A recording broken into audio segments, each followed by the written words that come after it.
इसी प्रकार परिवर्तनों को हम लोग दो रूप में बांटते हैं। पहला परिवर्तन क्या होता है? भौतिक परिवर्तन। अब भौतिक परिवर्तन क्या होता है? भौतिक का मतलब जो हमारी आंखों से दिखाई दे, अर्थात हम लोग कह सकते हैं कि वे पदार्थ क्या करते हैं? वे पदार्थ जिनके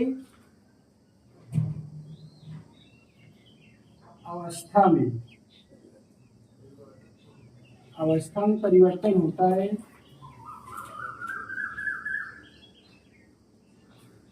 लेकिन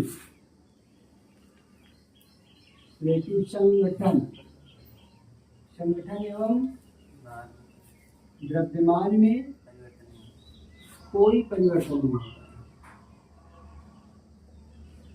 कोई परिवर्तन नहीं होता। कैसे नहीं होता है? यहाँ पर देखो, यहाँ पर दो चीजें दिया है। जिनके अवस्था में परिवर्तन होता है लेकिन संगठन एवं द्रव्यमान में कोई परिवर्तन नहीं होता है। अवस्था का मतलब होता है एक अवस्था में दूसरी अवस्था में। तो उदाहरण तो कक्षा में इसको पढ़े हैं कि नहीं है? और दूसरी परिवर्तन क्या होता है? रासायनिक परिवर्तन। अब रासायनिक परिवर्तन क्या होगा? इसी का अपोजिट होगा कि नहीं होगा? वे पदार्थ जिनके अवस्था में परिवर्तन नहीं होता है, परिवर्तन होता है साथ साथ अवस्था में तो परिवर्तन होगा। वे पदार्थ जिनके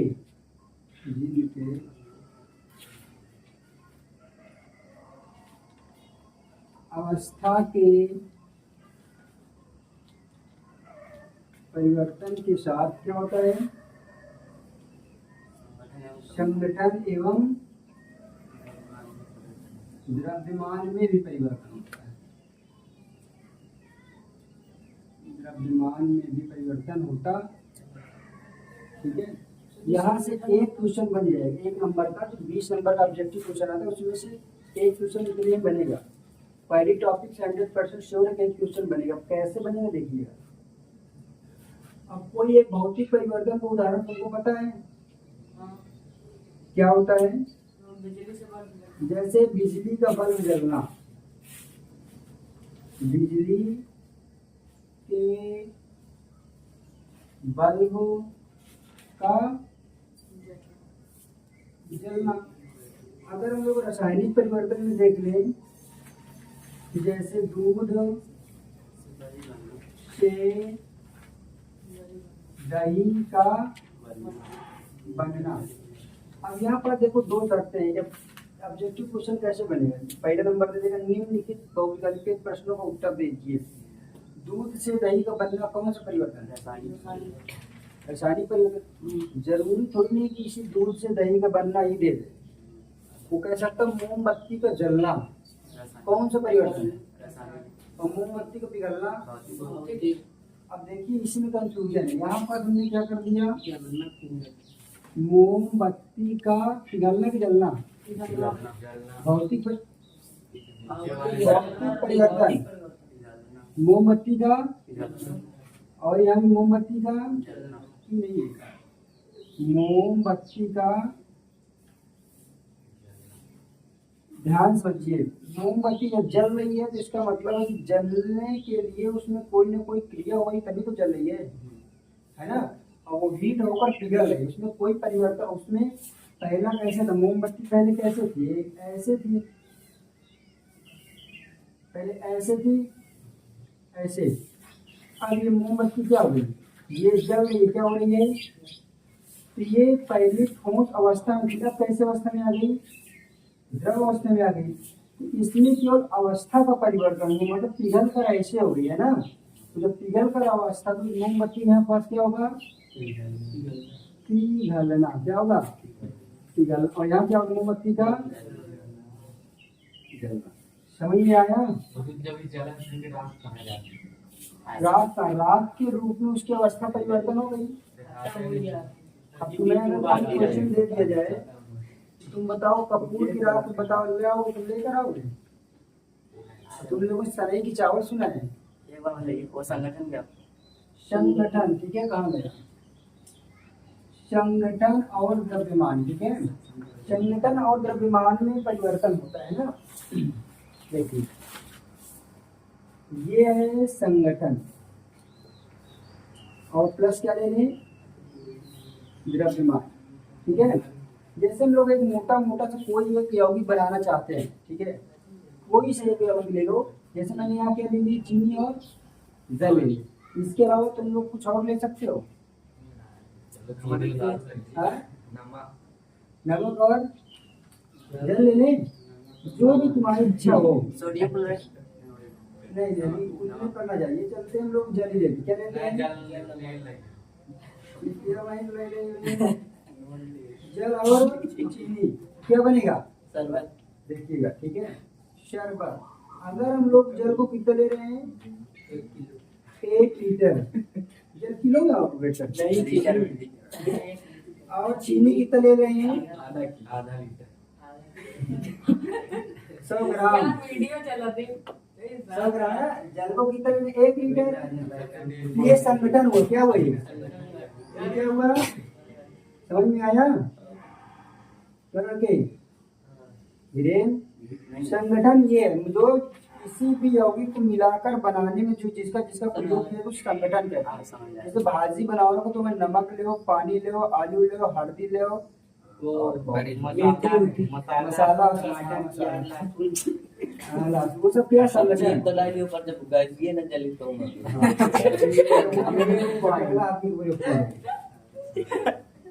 देखिए जरूरी देखो, अब जल और चीनी एक संगठन हो गया।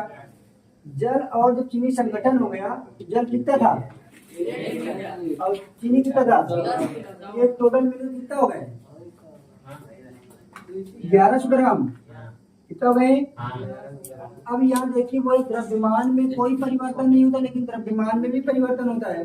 द्रव्यमान में परिवर्तन हुआ नहीं, पहले 1 लीटर जल रहा है, पानी अलग रहा है, अलग अलग था, हमने इकट्ठा किया तो इसका वेट कितना हो गया, 1100। ये पहले अलग था कि नहीं अलग था, ये क्या हो गया, समझ में आया। ये संगठन और द्रव्यमान में अंतर था। ये दूध से दही का बनना, मतलब कि जैसे हम लोगों ने रासायनिक परिवर्तन, मोमबत्ती का जलना, बहुत सारे एग्जाम्पल हैं। अभी जैसे यहाँ पर दे दिया जाए कि सोडियम और क्लोरीन का मिलना है ना, अगर देखिए बुझा हुआ चूना CaOH क्या हो जाए, CaOH का ओल्ड ऑयल। अब ये बुझा चूना कैसे बना है, बुझा चूना को बुझाया गया है, किसमें मिलाया गया है, जल में। और क्या है, बिना बुझा चूना। जब बिना बुझा चूना अर्थात कैल्शियम ऑक्साइड को जल में मिलाया गया तो क्या बना है, बुझ गया। तो ये इसमें मिलने पर कौन सी अभिक्रिया हुई, अच्छा कौन सा परिवर्तन, रासायनिक परिवर्तन। इस प्रकार से हम लोग इसको जब आगे पढ़ेंगे तो इसे तो पढ़ेंगे योगात्मक अभिक्रिया। क्या पढ़ेंगे, अभी आगे पढ़ेंगे तो योगात्मक, क्योंकि CaO में जल क्या हो गया, जुड़ गया। जब एक यौगिक दूसरे में अभिक्रिया करके जुड़ जाता है और नया कोई दूसरा यौगिक बना के तैयार करता है, उसे क्या बोलते हैं, योगात्मक। तो ये कौन सा परिवर्तन, पहली बात रासायनिक है, अभिक्रिया करके बुझा वो चूना बना। बहुत सी एग्जाम्पल हैं, जैसे हम लोग लें पोटेशियम पर मैग्नेट ले लें, ब्लीचिंग पाउडर ले लें, खाने वाला सोडा ले लें, धोने वाला सोडा ले लें, CaOCl2 bleaching powder, calcium oxychloride जो कि टंकी में डाला जाता है, पानी पीने वाली टंकियों में डाला जाता है। मात्रा होती है नहीं, एक बोरी लेके जा दो, 2.5 लाख लीटर पानी में 1-1.5 किलो ब्लीचिंग पाउडर डाला जाता है ताकि बैक्टीरिया मर जाए। अगर ज्यादा हो जाएगा तो वहाँ से बैक्टीरिया मर जाएंगे। एक बोरी डाल दे पानी का। ये चीजें रासायनिक सभी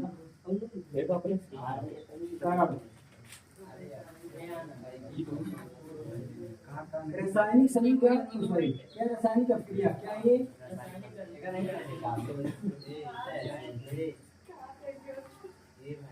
रासायनिक अभिक्रिया क्या होती है, शायद पीछे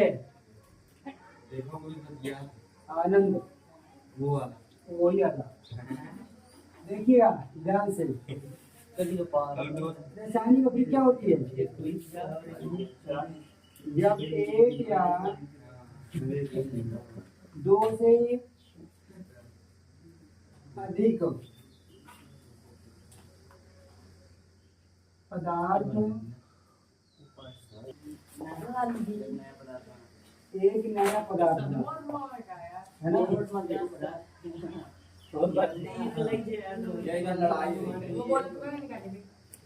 व्यास द्विवेदी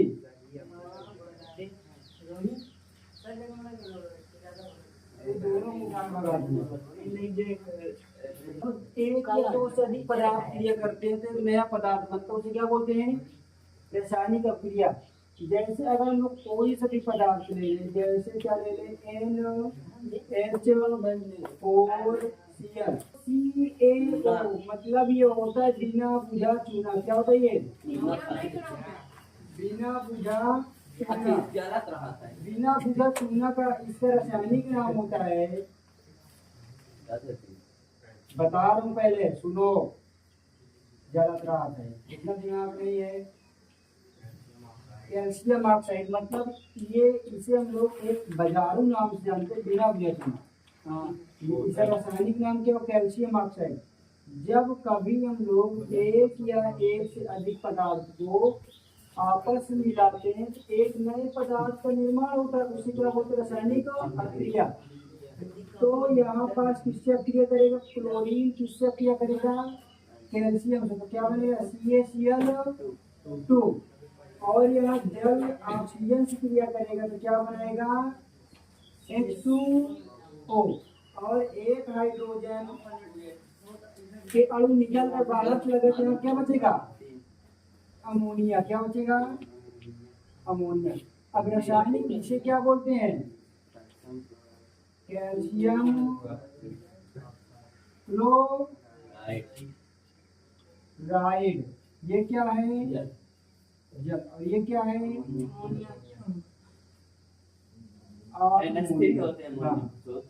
अमोनिया का सूत्र NH3।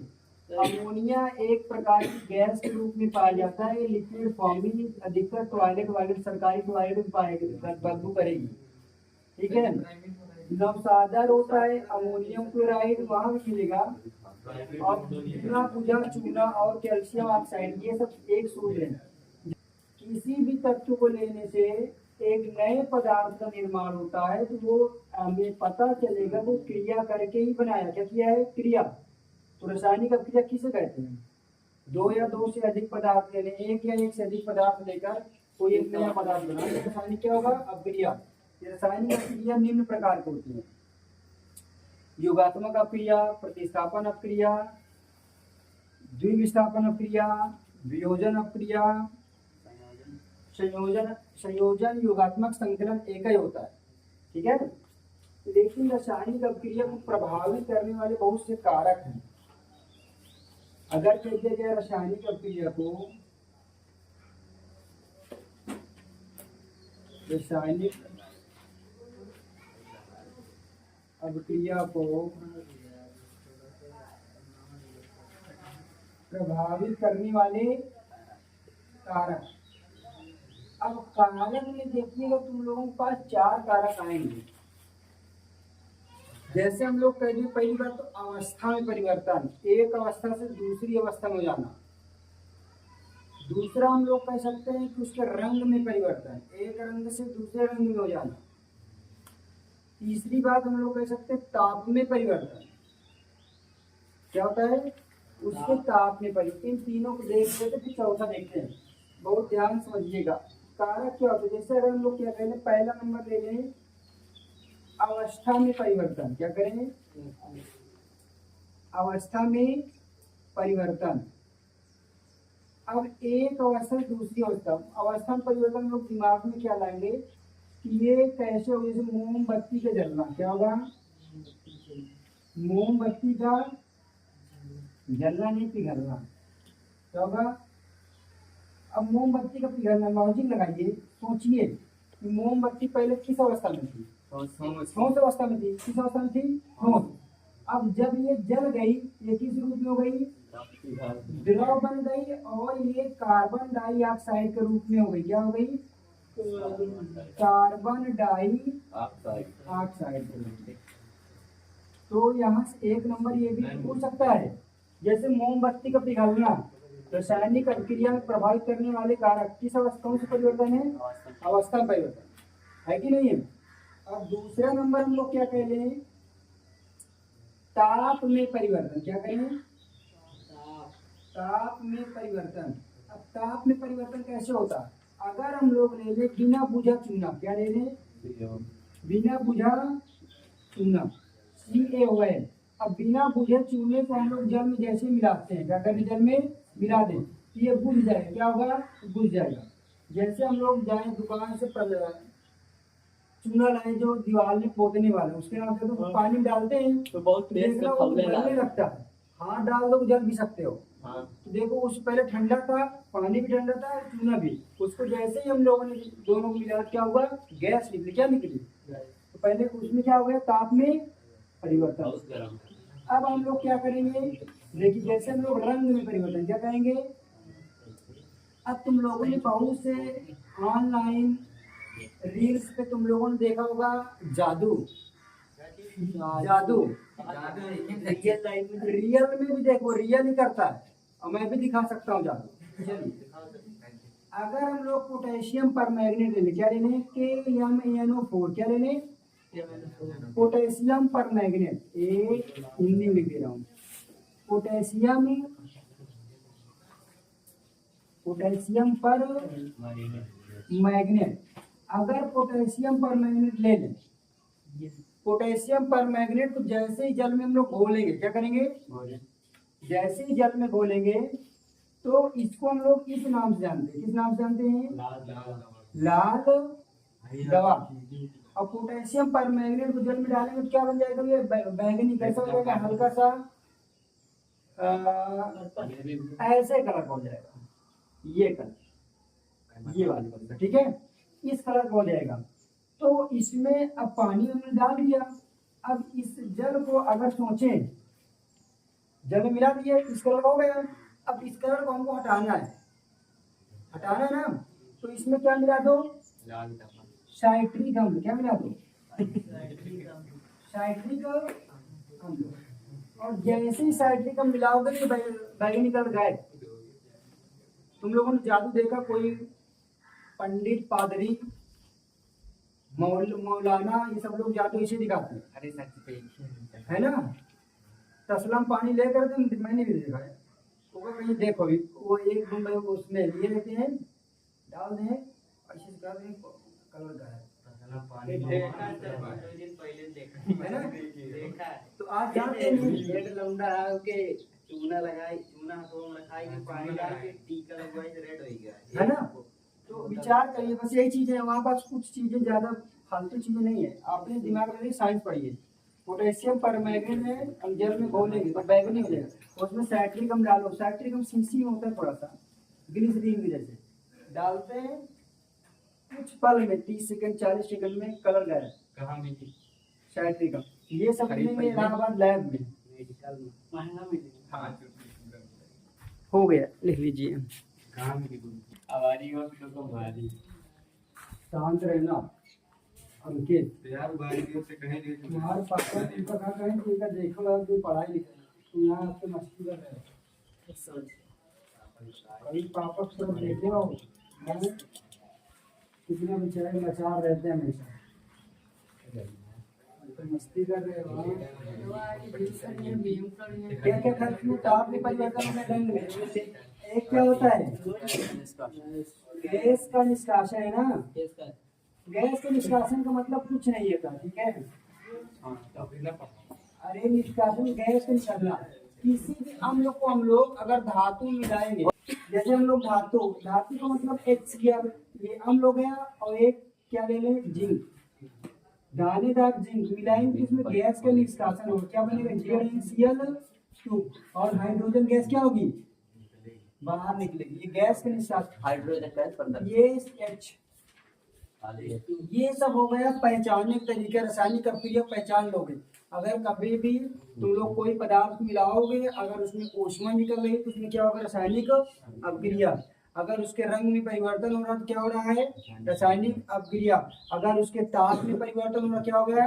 रासायनिक अभिक्रिया। अगर उसमें गैस निकल रही उसमें क्या होगा? ये पहचानने का 4 तरीके थे। अब यहाँ पर हम लोग रासायनिक समीकरण क्या होता है? रासायनिक बहुत इजी तरीके से समझिएगा।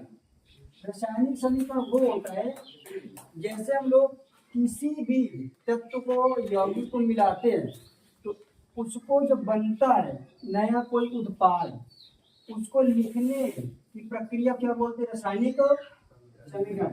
जैसे अगर हम लोग ले लें मैग्नीशियम, क्या ले लें?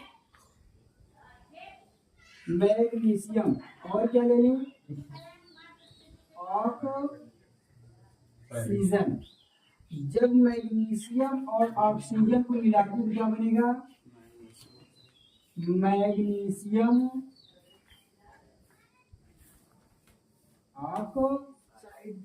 क्या बन गया? Magnesium oxide. इस मैग्नीशियम ऑक्साइड, जो मैग्नीशियम ऑक्साइड में बाएं तरफ होता है, अर्थात जो जो मिलता है उसे हम लोग बोलते हैं अभिकारक, और जो मिलकर तैयार होता है उसे क्या बोलते हैं? उत्पाद। तो हम लोग इसकी डिफिनेशन क्या लिख सकते हैं? ये लिख सकते हैं कि रासायनिक अभिक्रिया, क्या करेंगे?